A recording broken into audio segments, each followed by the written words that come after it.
राधे राधे, जय श्री कृष्णा। एक बार की बात है, एक बड़ा व्यापारी अपने पुत्र को लेकर के एक महात्मा जी के पास गया और महात्मा जी से जाकर के बोला कि गुरुदेव, मेरा पुत्र छोटी छोटी बातों में उलझा रहता है, इसे जीवन का सही मूल्य बताइए।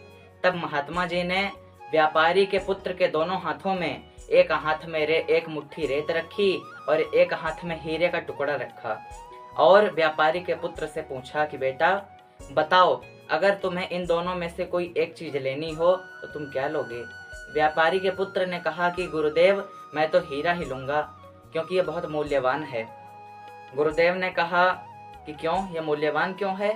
तो व्यापारी के बेटे ने कहा कि मूल्य संख्या से नहीं होता, आपने इतनी रेत दी तो यह मूल्यवान नहीं है, संख्या से कोई मूल्यवान नहीं होता, मूल्यवान उसके गुण से होता है। तो संत जी ने कहा कि ठीक उसी प्रकार बेटा, तुम ये भी समझ जाओ कि जो मनुष्य इस धरती पर अपनी प्रतिष्ठा बढ़ाने में लगा रहता है, पैसा कमाने में लगा रहता है, ये सब तो छोटे छोटे कंकड़ हैं, बालू हैं, लेकिन असल में जो हीरा है मनुष्य जीवन के लिए, मनुष्य के लिए जो असल में हीरा है, भगवान की भक्ति, उसे लोग भूल बैठते हैं। अगर भगवान की भक्ति को चूज करें, भगवान की भक्ति को चुनें, तब मनुष्य जीवन सफल हो जाए। राधे।